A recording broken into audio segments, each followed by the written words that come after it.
Hello beautiful people and welcome back to my channel. This is my Discus tank. It's 4 months old. I love it and it's time to get it back in order. Now, one of the things with a planted tank is that when it's going really well or sort of balanced perfectly, you will get plants growing really fast, which is a good thing. But also means you've got to keep on top of it. It's now time for this tank's first trim after 4 months. First of all, I'm going to need to give the glass a solid cleaning. As you can see here, there's like this green spot algae. Now this is really hard to just wipe off, so I like to use a razor blade scraper and that just gets it off in seconds.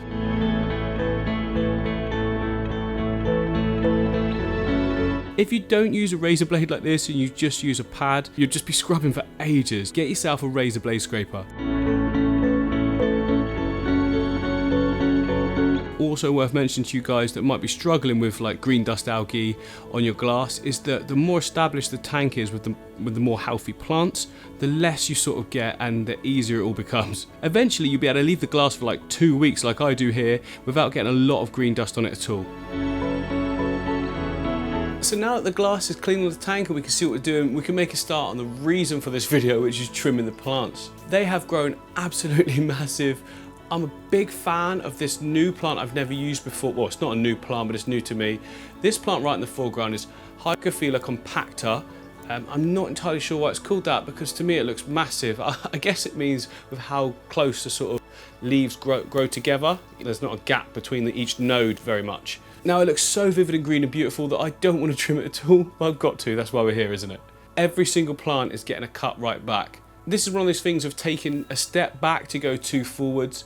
It looks worse than now when you're finished, but when it regrows back in, everything's twice as sort of dense and looks really good.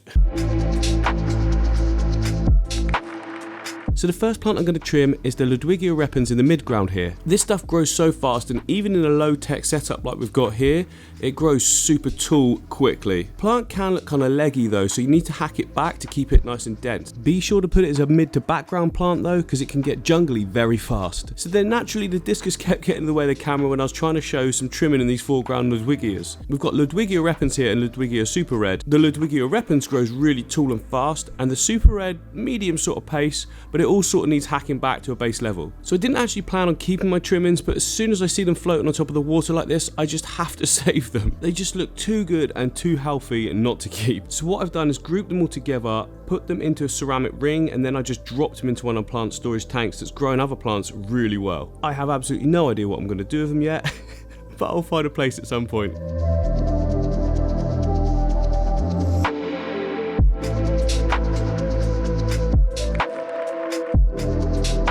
So up next, it's time to tackle the Hygrophila compacta. Now this thing has got big. In a really good way though, it's like sort of naturally kept a shape and I think looks so healthy. It's probably the most healthy looking plant I've ever kept. You can just see on the lower parts of the plant there's those really fresh new leaves coming through. They look so good, don't they? So if I trim off those top ones, it'll encourage more growth like that on the top part. I mean, realistically, I just have to hack it right back because it's going to take over the whole foreground in no time at all. Now, if we had smaller fish, wouldn't be too much of a problem, but we've got some big fish here. We need to make sure we've got good swimming room.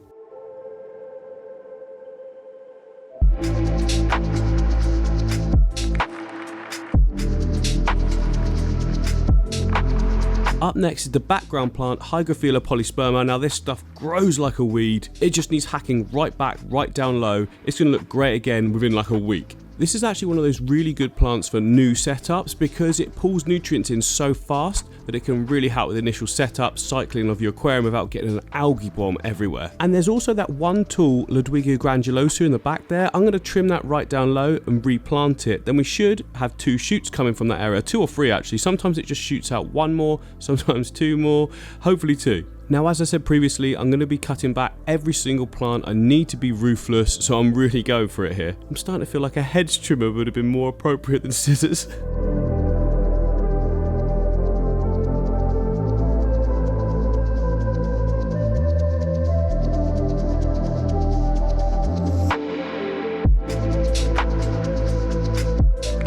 So the main collection of mid-ground plants is the Ludwigia super red. We've got Hydrocotyle Japan there as well, but it's all sort of intertwining, which I don't mind, but the quality of the plant is coming down a bit because it's kind of scraggly. If we hack all that back in one sort of flat plane, it'll grow really, really good. Don't get me wrong, everything looks really, really healthy. I just want it more dense. And a really good thing about Hydroculture Japan is that if you trim it regularly, it tries to grow horizontal rather than vertical, and that gives it a really sort of awesome looking coverage in the areas that you want it. It's also a good idea to replant any trimmers just to fill out any gaps.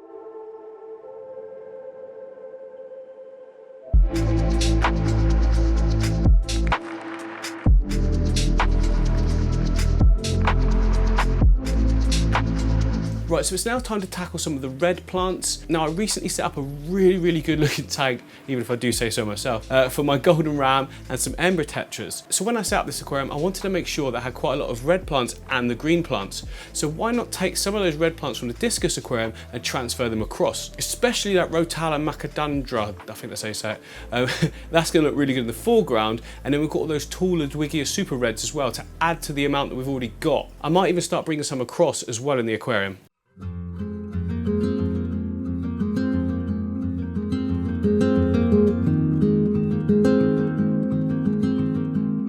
So Rotala macadandra, I think that's how you pronounce it, is often labelled as an advanced category plant. What that tends to mean is that it requires CO2 and high lighting. Now, I'm not using CO2 in this setup or any of my setups, but what I do try and do is use as high lighting as I can, with a balance of course that doesn't create algae. Now, this isn't easy to do at all, and I've failed many times, and many times I've got it right as well. There can be a lot of adjustments that can be required, but you can't do everything at the same time, which is why it can take time to nail it. Now, it can be frustrating at the time when you're trying to find out what the problem is and adjusting it. It wasn't that, you've got to go back to the drawing board. But when you do start to nail it, and you'll never completely nail it, but when you do start to nail it, it feels so, so good. Like this aquarium at one point was looking so rough, and it's just going to go from strength to strength now.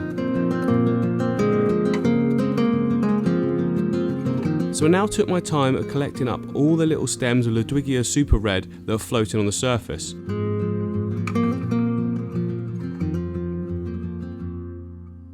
What I want to do is get enough together so that I can make a nice little clump of them and push them through into a ceramic ring.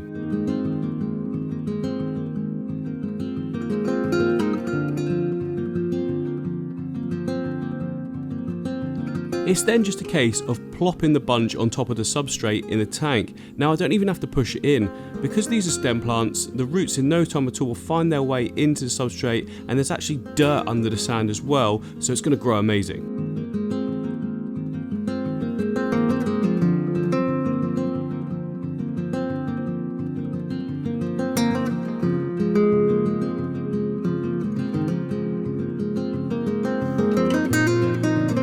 So I then started planting the Rotala macadandra, and then something which I thought was really funny happened, and the golden ram started to get really curious as to what was going on.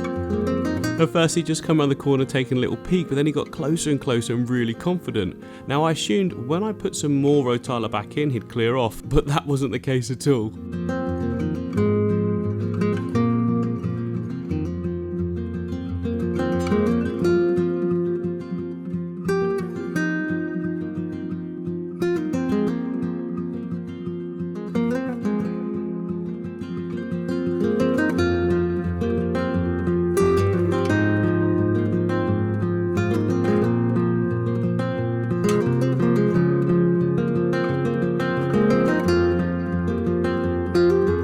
Upon returning to the Discus tank, I then remembered I had a ton of plants floating on the surface that I just trimmed. First of all, this granulosa, Ludwigia granulosa. We need to replant that, nice and simple, going to put it just next to where I trimmed it from, so hopefully we get even more stems growing from there. But once that was planted, I then spent ages collecting up all the little trimmings that I just made and decided to lay them all out together just to see how much we had, and there's quite a lot there. So I then decided to painstakingly plant every single one back into the aquarium. I just can't bring myself to throw them away, and even the small ones. You see, the thing is, you look at a small trimmed tip, and I can just visualize that in a couple of weeks' time, that's going to look absolutely amazing, really tall, sprouting out new shoots of its own from the sides. Yeah, I just can't throw them away, so I'm just going to plant them. It might spoil the look, I don't know, who cares? Eventually, it's all going to look so good anyway, isn't it?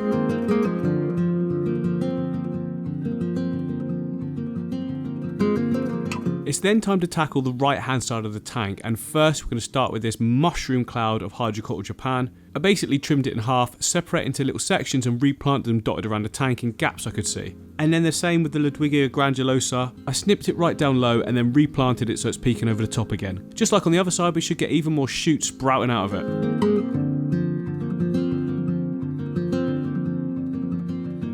Right, and now for the Nymphoides Taiwan. I actually only planted this a few weeks back. It's gone massive in no time. I said it would. And as I'm trimming it back here, I noticed that a couple of the leaves had a new node point on it. Now in this node point, there's a load of roots that come down. You can actually trim it just before them and plant them back into the substrate, so we got like another plant. That's the way you propagate this one, but you've got to be careful because the whole tank would be covered in it in no time. It grows so fast and so big. But look at how beautiful and vibrant it is.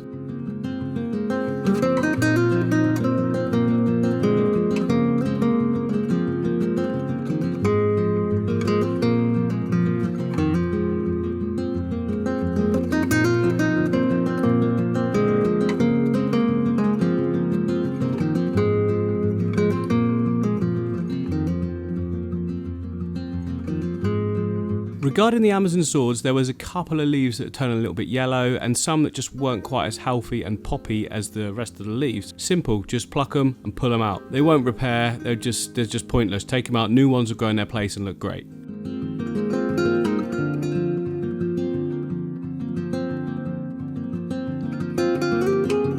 I also noticed that there's a rock right down the back, completely hidden, and I thought, well, that's pointless, so I just took it out, and that's created a little patch where I can replant some of the rotundifolia that I trimmed back earlier. I think that's going to actually create a better balance, because as everything grows back later on in a couple of weeks' time, there'll be much more rotala rotundifolia in that right area, and it will just look a lot better.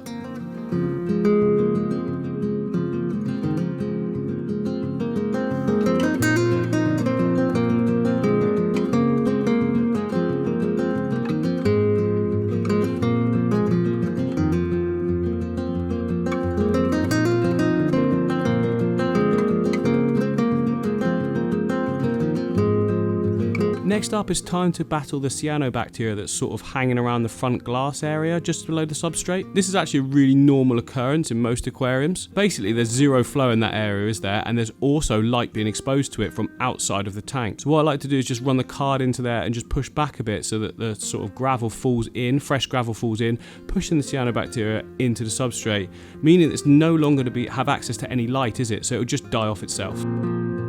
So that's the tank looking absolutely great, everything done. But what about the filtration? So I went a little bit overboard with this one. I've got two massive canister filters. I'm not sure I need to. I'll probably get away fine with just one, but when I was setting this up, I wasn't sure, so I just added both. Some people would even say put a sump in it. Sumps isn't really something I'm into, so I don't really go that way. I'm all about internal filters and canister filters.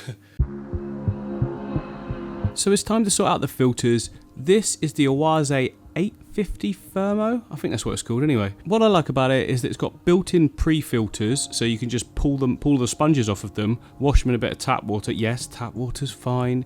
The main bulk of the biological filtration is in that whole canister itself. There's absolutely tons in there. These little sponges are not going to affect anything. And I also like that it's got a built-in heater as well, which is brilliant because you don't have to put anything in the tank. On the other side, I've got the 650 version, so slightly smaller. So yeah, in this maintenance session, I'm only cleaning out the pre-filters. I had a look at the internals about 2 weeks ago. Everything is perfect and looking really great inside the canisters, and that really just shows how good of a job the pre-filter does. I'm not sponsored by this company or anything, guys. They're just really good products at the end of the day. They're not cheap, but you know, with most things, you do tend to get what you pay for a lot of the time. And the reason I went with more sort of bulked up filters on this tank is that I just know how much waste Discus produce because of how much you have to feed them. Now, before we start the filter up, we just got to clean off these inlet and outlet pipes.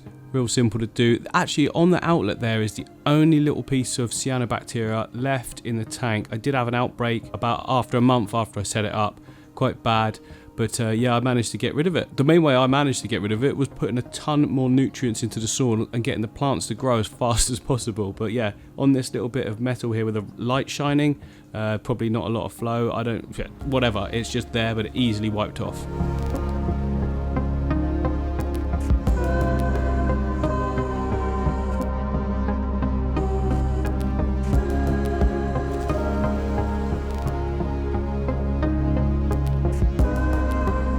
Right, so that's basically all the maintenance done, apart from we need to do a nice quick water change. Now I've got a system that I use for changing out loads of water quick. It's basically an external pond pump, or not even a pond pump, just like something for shifting a ton of water fast. So what the system is basically a hose with a guard over the end and a non-return valve. It then loops back, it goes around the back edge of the studio and then connects onto this pump. This is about 2,500 litres an hour, and that's more than fast enough to drain any of my tanks. And then the exit part of the pump is connected to the waste pipe underneath the sink. Then that's obviously just taken out and goes into a drain somewhere, I guess. Now I can turn the pump on and off from anywhere in my studio or even the other studio through an app. So the pump is constantly on and it's plugged in with a smart plug, so I can just switch that on and off at the touch of a button, which is really useful when I'm like 10-20 meters away from the actual plug. I've then got a simple hose with a bit of a old filter inlet that hooks over the edge of the tank. I've got a little ball valve to turn it on and off, and it connects to a tap that I can control the temperature with by turning it left and right. And not to forget, when we're putting in new water, we need to make sure not only is it the right temperature, but also that it's dechlorinated. So you can see here I'm putting in a water conditioner, make sure our fish stay nice and healthy.